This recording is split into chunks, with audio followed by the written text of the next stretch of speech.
ازيكم عاملين ايه؟ وحشتوني كتير قوي قوي قوي. كل سنة وانتم طيبين بمناسبة عاشورة، طبعا كلنا صايمين.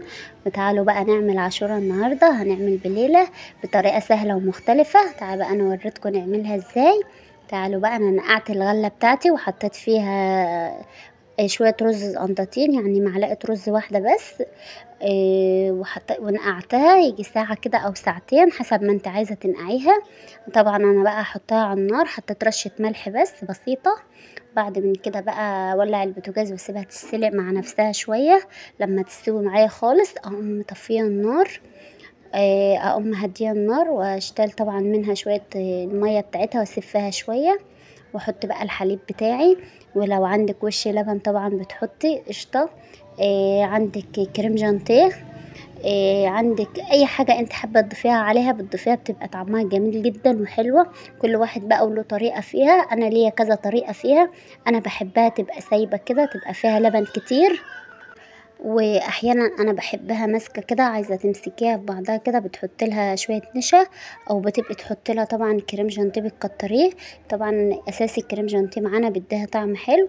انا جبت شويه جلاش كده وقطعتهم بالسكينه ودهنتهم بالسمنه. وحطيت عليهم شويه فول سوداني. وحطيتهم في الفرن يتحمصوا مع بعض، وحطيت عليهم شويه سكر. ما ضفت الشربات خالص في الوصفه بتاعتي. انا حطيت شويه سكر بس فيها عشان تدينا طعم كده، ما تبقاش تحس ان هي مره معاكي. وسبتها طبعا في الفرن. لما اتحمصت معايا وادتني اللون الذهبي الجميل بتاعي، سبتها طبعا اما هدت. بعد من كده بقى لما البلاله بتاعتي استوت ضفتها طبعا في الاخر عليها. انا حبيت اوريكم الطريقه ازاي. وكل سنه وانتم طيبين. ما تنسوش تحطوا لنا لايكات كتيره قوي قوي وتحطوا لنا شير. انتوا مالكم يا جماعه محبطيننا ليه؟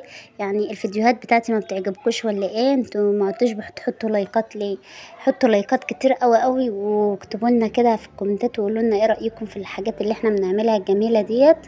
يعني هي حاجات بسيطه وجميله وفي قلب بيتنا كلنا بنعملها، احسن ما نروح نشتريها من بره. طبعا احنا ما احناش ضامنين اي حاجه بتشترى من بره، مش عارفين هي معمولة ازاي او بحليب ايه او بايه. يعني الحاجة ما تعملها انت بايدك بتحسي لها بطعم تاني كده وحاجة كويسة. وعلى الاقل انت تتعلمي وتعلمي ولادك ان هم ياخدوا على كده ويعملوا كل حاجة في بايديهم. ما يتعودوش ان هم يشتروا اي حاجة من بره. ودي تبقى شطارة ليهم طبعا. انا بعتذر طبعا على الاصوات اللي انتوا سامعينها. والله يا جماعه ما انا عارفه اسجل الفيديو معاكم فين. اخش التلاجة ولا اخش الدولاب عشان انتوا تسمعوني كويس وعشان الاصوات اللي انتوا بتسمعوها ديت. وبالمناسبه انا غيرت اسم القناه بتاعتي، خلتها يوميات مهب اسمي انا. حبيت ان انتوا تبقوا تشجعوني اكتر لان حسيت ان الاسم ما كانش عاجبكم معايا. فانا حبيت ان انا اعملها باسمي وباسم مليكة. طبعا مليكة اسمها على اسمي يا جماعة، اسمها الحقيقة على اسمي. فانا حبيت اعمل القناة باسمي وباسم مليكة. طبعا بقى الجلاش لسه محطتوش في الفرن، فهحطه بقى في الفرن دلوقتي. متنسوش يا جماعة تحطوا لنا لايكات كتير وتكتبوا لنا كده في الكومنتات وتقولوا لنا ايه رأيكم في الفيديوهات. وتقولوا لنا كده انتوا بتتابعوني منين. انتوا قلتوا مكسلين قوي قوي يا جماعة، يعني الفيديوهات ما بتعجبكوش ولا ايه؟ ده الاداء حلو يعني والفيديوهات جميلة جدا. يعني حاجات بنعملها سهلة وفي قلب بيتنا، ما احناش بنجيب حاجة من بره. فبوريكم بس احنا بنعمل ايه. وده اليوم بتاعي اللي بيبقى معايا كل يوم. طبعا بيبقى في حاجات مختلفة احنا بنبقى نعملها في اليوم. بس طبعا انا ما بقاش اصورها لكم، اللي حابب اصور له اي حاجة يعرفني وانا هصورها لكم. طبعا البليلة بتاعتي لسه على النار، انا بشتري الريم بتاعها ده. كل شوية بشتري الريم الابيض ده بشتاله. لازم يشتغل يا جماعة لان هو مش حلو ولا كويس جدا.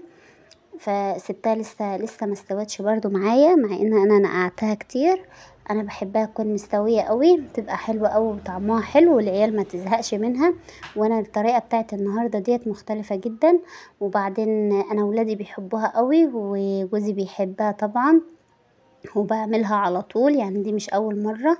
بس هما بيحبوها بقى يكون فيها الحليب بتاعها سايب خالص، فالقمح يكون قليل. فانا طبعا عملت بقى ايه، يعني انا حبيت ان انا اسويها لهم قوي. وحبيت ان انا اتقلها، حطيت شويه نشا معايا، يعني معلقه نشا معايا مع كريم جانتيه. كريم جانتيه مخلاها طعمها جميل جدا. انا بقى ضفت الحليب، ما ضفتوش كله، انا ضفت على قد الكميه اللي معايا.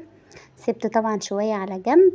وطبعا ما نسيتش ملوكة حبيبتي، انا طبعا عملت لها طبق زقنطوط خالص على قدها. فانا مش عارفة يا جماعة يعني، هي طبعا لسه ما كملتش السنة، فده غلط بقى عليها ولا لأ. هنا بقى الجلاش بتاعنا الحلو ده عملته، بقى طالع معايا بالشكل الجميل ده، وشكله جميل ذهبي حلو قوي. وبوريكم الفول السوداني ما اتحرقش ولا حاجه. شفت الفول متحمص ازاي؟ انا بحب اضيف اي حاجه في الحلويات، احمص الفول السوداني بتاعي او احمص جوز الهند، بتبقى حلوه قوي. انا كنت واقفه بدوقها يا جماعه والله، اشوف طعمها عامل ازاي، لقيت طعمها حلو قوي. خصوصا بقى ان هي السكر فيها، يعني انا ما حطيتش شربات. عايزه اقول لكم بالطريقه دي جميله جدا. انا ضفت بقى كوبايه سكر معايا، ضفت طبعا ربع كوباية كريم جانتيه. انا كنت جايباه فرط، مش جايباه كيس دريم. ضفت طبعا معلقة قشطة كانت موجودة عندي. وش اللبن يا جماعة بمعنى أصح، يعني أنا ضفته. أنا بتكلم بطبيعتي، أنا ما بحبش إن أنا أزين في الكلام ولا حاجات من دي. أنا بحب أتكلم بطبيعتي عشان انتوا تفهموني وأنا أفهمكم. إيه، حطيت طبعا قلبتها كويس جدا. بعد من كده بقى جبت معلقه النشا بتاعتي وضفتها عليها. وبعدين انتوا ما عدتوش بتكتبوا لي الكلام الحلو اللي انتوا كنتوا بتكتبوه ليه، انا برد على كلامكم والله.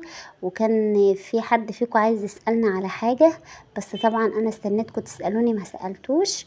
فانا برد على كلامكم والله يا جماعه، وببعت لكم طبعا. فانتوا شجعوني كده وقولوا لي ايه رايكم، ما تنسونيش. وشكرا للشيف الجميل اللي هو متابعني، اللي كاتب لي احلى كلام طبعا، وقال لي تسلم ايدك وكلام حلو. انا بشكره جدا ان هو متابعني، فانا طبعا متابعاه. وما تنسوش بقى يا جماعه، زي ما انا قلت لكم اخر حاجه بقى، انا ضفت فانيليا. بس انا طفيت النار، لان انت لما بتحطي الفانيليا على اي حاجه والنار والعه بتمرر لك الحاجه بتاعتك. انا ضفت الفانيليا وطفيت النار على طول وقلبتها تقليبه. بعد من كده بقى جبت الكاسات بتاعتي الحلوه ديت، قلبت حطيتها بقى فيها، فضيت فيها كده الكريم اللي انا هبط يا جماعه من كتر الاصوات اللي حواليا، يعني عاملين لي توتر جامد قوي يعني. انا مش عارفه والله، يعني انا قلت اسجل لكم فين الفيديوهات بتاعتي ديت، فمعلش اعذروني. ان شاء الله هوصل لحاجه، يعني لو حد عنده حل يعني يعرفني، لان طبعا بحس ان انتوا ما بتسمعونيش في الاصوات اللي انا حواليا دي. طبعا حواليا جيران وهيصه وعربيات راحه وناس بتتكلم حواليا، فلازما انا بيتي على الطريق، هعمل ايه غصب عني والله. فانا ضفت بقى ان البليله بتاعتي او العاشوره، النهارده هي عاشوره بقى مش بليله، ضفتها في الكاسات الحلوه دي. طبعا هي تقيله، وده اللي عجبني فيها، وكان طعمها خطير جدا والله يا جماعه عن اي مره انا بعملها فيها. انا عملتها معاكم قبل كده، بس طبعا عملتها ما كنتش ضفت عليها اي حاجه. انا ضفت فيها سمنه بلدي، كنت ضايفه فيها كريم جانتيه. انا بحب اعملها ساده كده، ولا شوكولاتات ولا اي حاجه من اللي هما بيحطوها. حبيت بقى احط شويه الجلاش بتوع المقرمشين ديت، طبعا كانت جميلة جدا. وطبعا انا ما نسيتش حبايبي، انا طبعا عملت طبق لحماتي وطبق لسلفتي، عشان طبعا هما معايا في البيت، انا معايا اتنين. فانا عملت لهم برضو طبقين، قلنا لازم ندوق، وبالذات بقى ان يوم عاشوراء يا جماعة، يعني حاجة بيضة اهي وحاجة حلوة. تبقى الايام كلها خير وسعادة علينا وفرحة يا رب، وعلى المسلمين جميعا. طبعا ما ننساش ندعي للبنات اللي في الثانوية العامة او الشباب اللي في الثانوية العامة، ربنا يوفقهم وينجحهم يا رب، ويصلح حالهم وينولهم اللي في بالهم يا رب كده، ويبقوا احسن حاجة، وربنا معاهم طبعا. طبعا الجلاش بيسقط بقى تحت كده في اللبن، بيبقى خطير طعمه جميل. ده بقى كان الشكل النهائي بتاعي.